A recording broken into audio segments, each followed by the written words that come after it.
Pues muy bien, muy buenas noches, queridos hermanos y hermanas. Es una oportunidad más que estamos aquí y quizás una de las últimas, porque ya sabéis que vamos a tener otro rumbo en estas próximas semanas. No obstante, el objetivo que tenemos aquí es el de poder orar. Y orar es el conversar con Dios, es hablar de nuestra convicción, de lo que nosotros entendemos, comprendemos, aprendemos y pedimos y rogamos a Dios. Como es siempre costumbre, aunque es una obligación, podríamos decir más que costumbre, es el podernos poner en las manos de Dios, ¿no? He estado hablando con algunas hermanas por aquí y no hay duda que el Señor nos bendice y también no hay duda que lo que nace en el corazón en nuestra casa en estos días que hemos pensado acudir el día de hoy ha sido por el Espíritu del Señor. Entonces Dios está con nosotros. Me alegra muchísimo, muchísimo escuchar algunas palabras, algunos corazones con quien vienen con ansias y con ganas de poder escuchar a Dios. Eso no puede ser más que Dios mismo nos reúne. Un lugar como este. Vamos a pedir al Señor que sea así, que Él sea el protagonista, nos hable a través de su palabra, nos escuche también como en el fondo de nuestro corazón Él sabe y conoce, para que nos pueda responder a su tiempo. Señor, nos inclinamos ante ti. No hay duda que tú eres fiel, nos bendices ricamente, nos das más de lo que necesitamos. Nos entiendes, nos comprendes. ¿Quién más, Señor, como tú? Nos has traído de nuestros contextos, de nuestros países, de nuestros lugares. Hemos tenido una caminata larga, Señor, y aquí estamos, por la gracia tuya. Tenemos vida, respiramos y aún mismo, Señor, tenemos la conciencia de poder saber que tú estás en este lugar. Señor, tú haces la historia de nuestra vida, haces la historia de la iglesia y tú sigues con tu providencia, Señor, haciendo historia. Te rogamos, Señor, que tu palabra misma pueda hablarnos y este día más pueda entrar en nuestro corazón como nuestra mente, un día más que tú has estado con nosotros en este lugar. Señor, tú eres el que, cuando tu palabra se abre, eres tú el que abre. Danos, Señor, esa conciencia para que podamos escucharte a ti y no al hombre. En el nombre de Cristo, Señor. Amén. Hace algunos meses atrás, pues mi hija ha entrado a un nuevo trabajo. Y yo creo que como todos también, entrando a un nuevo trabajo, hay mucha curiosidad, hay mucho nerviosismo, porque no se sabe qué se va a encontrar. Pero ya, como va corriendo el tiempo, ya va conociendo a las personas, ya va entendiendo el sistema del trabajo, entonces ya con más confianza en los meses venideros, entonces ya puede uno decir dónde están las cosas y a quién dirigirse, ¿no? Ese fue el caso de mi hija. Entonces yo le pregunté, ¿qué tal? ¿Cómo va el trabajo? Yo creo que todo padre hace eso, ¿no? Cuando estamos con nuestros hijos. Y ella me dijo, pues papá, tengo otra perspectiva, me dijo, del trabajo. Ya no como antes, en su primera instancia. Tengo otro punto de vista y sé dónde puede cambiar esta empresa y sé cómo puede mejorar. Bueno, ella es muy hábil en todo esto, entonces tiene esa capacidad de poder diferenciar y qué es lo mejor, ¿no?, que lo antes. ¿Cómo puede mejorar una empresa? Es desde esa perspectiva también la manera en que Pablo nos habla. Romanos en el capítulo 12, en el que estamos viendo, nos da su punto de vista. ¿Qué es lo mejor? Dentro de la perspectiva de Pablo, ¿qué tiene que resaltar a lo mejor? Hace una comparación entonces en la sociedad con el reino de Dios. Y Pablo entonces nos exhorta y nos dice en los primeros versículos, y vamos a leer en Romanos 12, en el capítulo 12, versículo 1. Y dice así. Así que es una palabra muy corta, pero da pie a que sigue otra cosa. Así que es como si dijera, estoy diciendo estas cosas y ahora te digo esta. Así que, y luego dice hermanos, y luego viene una palabra hermosa y dice os ruego. Es una petición. Después de algún conocimiento, después de enterarse algo, dice, y pide, os ruego, dice, por la misericordia de Dios. Entra aquí también una palabra muy hermosa, la misericordia de Dios. Es decir, el gran corazón de Dios. Por el gran corazón de Dios, os ruego, dice, que presentéis vuestros cuerpos en sacrificio vivo, santo, agradable a Dios, que es vuestro culto racional. Y no conforméis a este siglo, sino que sed transformados por la renovación de vuestro entendimiento, para que comprobéis cuál sea la voluntad de Dios, agradable y perfecta. Digo pues, por la gracia que me es dada, a cada cual que está entre vosotros, que no penséis de sí más de lo que deba pensar, sino que piense con templanza, conforme a la medida de la fe que Dios repartió a cada uno. Porque de la manera que en un cuerpo tenemos muchos miembros, pero no todos los miembros tienen la misma función. Así, nosotros, siendo muchos, somos un cuerpo en Cristo y cada uno miembro de los unos y de los otros. Así que en esta primera instancia, Pablo exhorta a no permitir en la era actual, a que no se moldee de esta era actual, a que no dicte esta era actual nuestro corazón, sino nos dice a que debemos pensar cómo debemos comportarnos. Pero hay una palabra de la manera de que hay que salir de un esquema a otro esquema, a otra perspectiva mejor. En el medio nos dice que este puente del cual hace este cambio es que debe haber una transformación de nuestra mente a una mente renovada, que sea marcada, que nosotros mismos marquemos el ritmo a nuestra propia cuenta,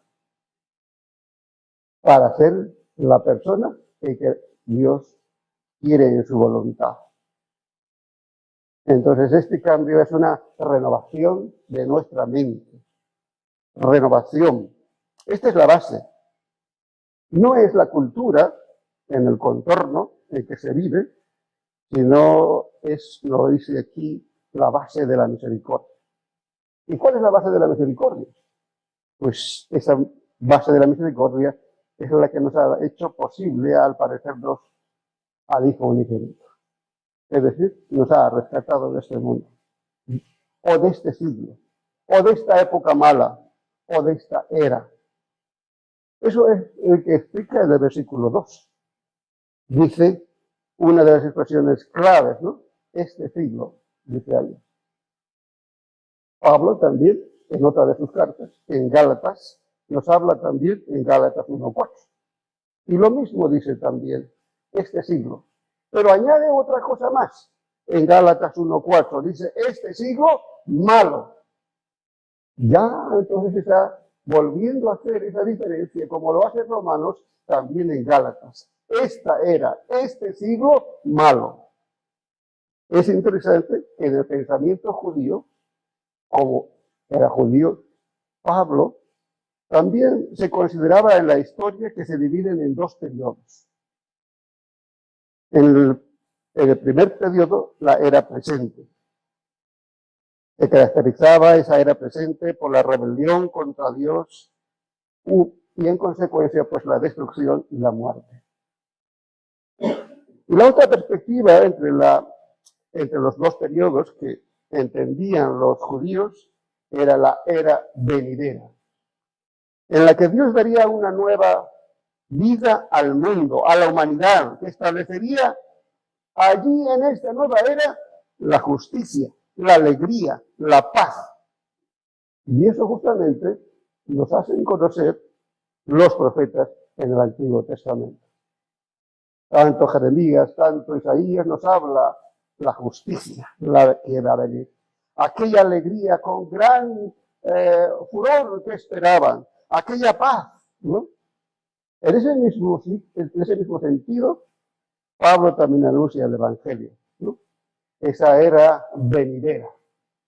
Pero Pablo nos anuncia que ya había llegado esa era venidera con Cristo. Ya había establecido entonces con Cristo el reino de los cielos. Eso significa que ya estaba presente esa era venidera de justicia, de alegría y de paz. Justamente por ello, entonces Pablo está diciendo, no es el contexto exterior cultural, no se transformen o adapten o dicten esos corazones lo que está en el contorno, sino lo que está presente es el reino de Dios, ¿no? Así que Pablo anuncia con convicción esa era venidera del reino de Dios. Por lo tanto, entonces los cristianos se encuentran en una situación diferente, que no deben permitir que el mundo les imponga las condiciones, sino debe ser del cual diferente en el hablar, en el actuar, de una manera que corresponda al reino que ya había empezado. Así que los cristianos estamos enfrentados a la cultura de muchos aspectos, ¿no?, de nuestra sociedad, que debemos llegar más allá, de manera que estemos dispuestos.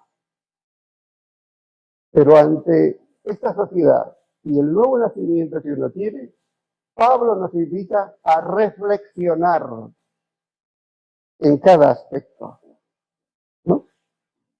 Reflexionar. Pues es verdad que esta sociedad nos grita, nos susurra seductoramente, ¿no?, fácilmente a que hagamos las cosas de este siglo. Y el siglo, como ya lo había comentado, este siglo malo. A esto entonces nos dice reflexión. Pero la reflexión es algo interesante en la que muestra aquí. La reflexión no es solamente algo teórico, sino es la transformación. La clave entonces para cambiar nuestra forma de pensar es la transformación. ¿Sí? La transformación que ya nos habla. Y justamente nos habla también en Romanos, en el capítulo 1, del versículo 18 al 32. Nos desvela esa cantidad de pensamientos que hay que cambiar, ¿no? Así que el punto de partida indispensable para esta nueva vida es la renovación de la mente. Es el camino por el cual llega a la madurez. No hay duda alguna, ¿no? Renovada la mente, la madurez naturalmente alcanza mucho más caminos. Si no existe una renovación, no va a existir una madurez. A veces la gente piensa que la vida cristiana, pues esta madurez debe ser guiada quizás por reglas o por principios humanos. Puede ser en el exterior, pero no puede llegar a poder renovar el corazón si no existe esta persistencia desde el corazón. En realidad la madurez humana se encuentra mucho más allá del estilo de esta era actual, ¿sí? Sino se comprende de otra manera en la reflexión. Y Pablo nos habla de esa diferencia. Pablo hace la mente y el cuerpo deben estar estrechamente, dice, relacionados. Deben trabajar juntos en equipo unificado. En realidad es interesante, y aquí, como hace una diferencia, como hacemos nosotros la diferencia, ¿no?, el cuerpo y la mente. Dentro del contexto hebreo es una sola cosa. La mente y el cuerpo, no hay diferencia. Las dos cosas están unidas. Así que renovar la mente es entregar también el cuerpo de Dios. En el versículo 1 nos dice, ¿no?, son parte del mismo proceso integral. Este punto Pablo utiliza una imagen que dice todo nuestro ser, ¿no? Debe ser todo nuestro ser. Pablo entiende aquí por el cuerpo, todo nuestro cuerpo, podríamos decir también. Todo nuestro cuerpo o nuestro ser debe estar colocado al altar como una ofrenda en el templo. La diferencia es que la ofrenda es el sacrificar en el altar, mientras que esa entrega cristiana consiste en encontrar en la renovación una nueva vida. Y esto lo habla Pablo en los diferentes capítulos también. El cuerpo y la mente y el cuerpo. Esto podemos escucharlo incluso en Romanos capítulo 6. Y vais a comprender y entender que esa diferencia ya lo hace con anterioridad. Romanos capítulo 6, del versículo 1 al 14, dice así. ¿Qué pues diremos? ¿Perseveraremos en el pecado para que la gracia abunde? De ninguna manera. Pero los que hemos muerto al pecado, ¿cómo viviremos aún en él? ¿O no sabéis que todos los que hemos sido bautizados en Cristo Jesús, hemos sido bautizados en su muerte? Porque hemos sido sepultados juntamente con él para la muerte por el bautizo, a fin de que como Cristo resucitó de los muertos por la gloria del Padre, así también nosotros andemos en la novedad de vida. ¿Ves? Está haciendo esa diferencia. Luego dice, porque si fuimos plantados juntamente con él, en la semejanza de su muerte, así también seremos los de la resurrección. Sabiendo esto, que nuestro viejo hombre fue crucificado juntamente con él, para que el cuerpo del pecado sea deshecho, a fin que no sirvamos más al pecado. Porque el que ha muerto ha sido justificado del pecado. Y si morimos con Cristo, creemos que también viviremos con él. Sabiendo que Cristo, habiendo resucitado de entre los muertos, ya no muere, la muerte no se enseñoreará más de él. Porque en cuanto murió el pecado, murió una vez para siempre, pero cuanto vive, para Dios vive. Así también nosotros consideremos muerto al pecado, pero vivos para Dios en Cristo Jesús, nuestro Señor. No reine pues el pecado en vuestro cuerpo mortal, de modo que lo obedezcáis en sus concupiscencias. Ni tampoco presentéis vuestros miembros al pecado como instrumento de injusticia, antes presentaos a Dios como vivos entre los muertos, y vuestros miembros a Dios como instrumentos de justicia. Es tan notoria, ¿no?, esa diferencia que hace Pablo. Esa diferencia que debe haber, ese cambio. El resultado de ese cambio, la renovación de aquello, debe mostrar ese instrumento de justicia a esta nueva era, ¿no? La era que ya había empezado con Jesús. Porque el pecado, dice, no se enseñoreará de vosotros, pues no estáis bajo la ley, sino bajo la gracia. De la misma manera también, Romanos 8, versículos 12 al 17, hace la diferencia. Cuerpo y mente, en el medio la renovación. Romanos 8, versículo 12, dice así. Así que, hermanos, deudores somos, no a la carne, para que vivamos conforme a la carne. Pero si vivís conforme a la carne, moriréis. Pero si por el Espíritu hacéis morir la obra de la carne, viviréis. Naturalmente está hablando de la renovación. Después dice, porque todos los que son guiados por el Espíritu de Dios, estos son hijos de Dios. Porque no habéis recibido el espíritu de servidumbre para estar otra vez en el temor, sino que habéis recibido el espíritu de adopción, por el cual clamamos Abba Padre. Porque el mismo espíritu da testimonio a vuestro espíritu de que somos hijos de Dios. Y si hijos, también herederos, herederos de Dios y coherederos con Cristo. Y si es que padecemos juntamente con Él, para que juntamente con Él seamos glorificados. ¿Se nota, ves?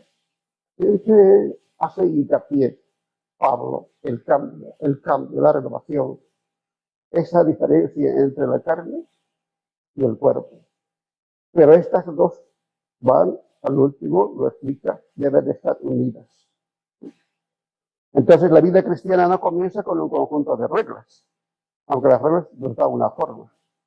Comienza con la entrega alegre de nuestro ser, cuya bondad ha llegado a nosotros y nos ha encontrado en medio de esa rebelión, nuestro pecado y nuestra muerte, ¿no?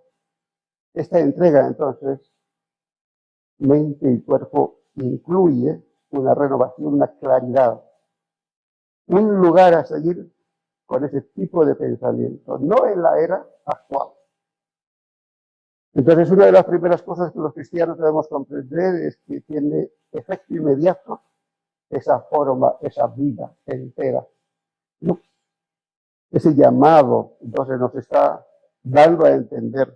Por eso habla Pablo mismo en Romanos 11:25 y dice así: porque no quiero, dice, hermanos, que ignoréis este misterio, para que no seáis arrogantes acerca de vosotros mismos, que el endurecimiento en parte ha acontecido a Israel hasta que haya entrado la plenitud de los gentiles.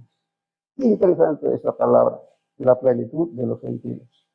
Esta palabra, la plenitud, está hablando de la calidad, no de la cantidad en sí. Hasta que esta renovación completa, entera, pudiese llegar. De este amor incondicional que Dios creador hacia nosotros, entonces nos convierte en esta renovación personas diferentes y también un cuerpo que es la iglesia diferente ante esta sociedad. No es entonces por el origen familiar, o sea que uno nacido, digamos, creyente en una iglesia, pues eso le da una calidad, ni tampoco por el contexto social que le dé una calidad personal, ¿no? Es otra cosa que está hablando. Pablo entonces advierte de nuevo que no se consideren a sí mismos mejores,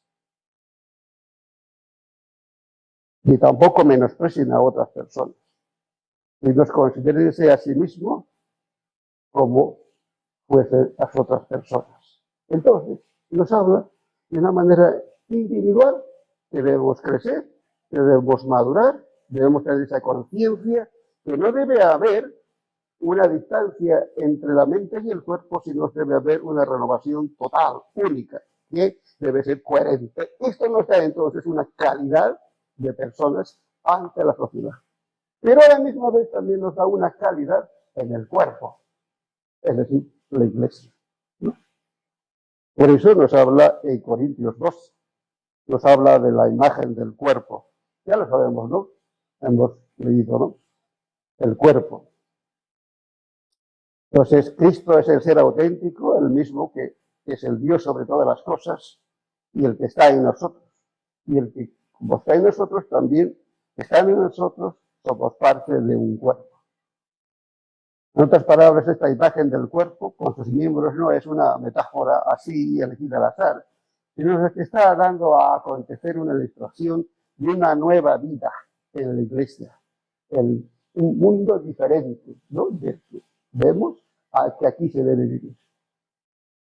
Entonces, ¿en qué está hablando aquí Romanos 12? Cuando dice, así que, hermanos.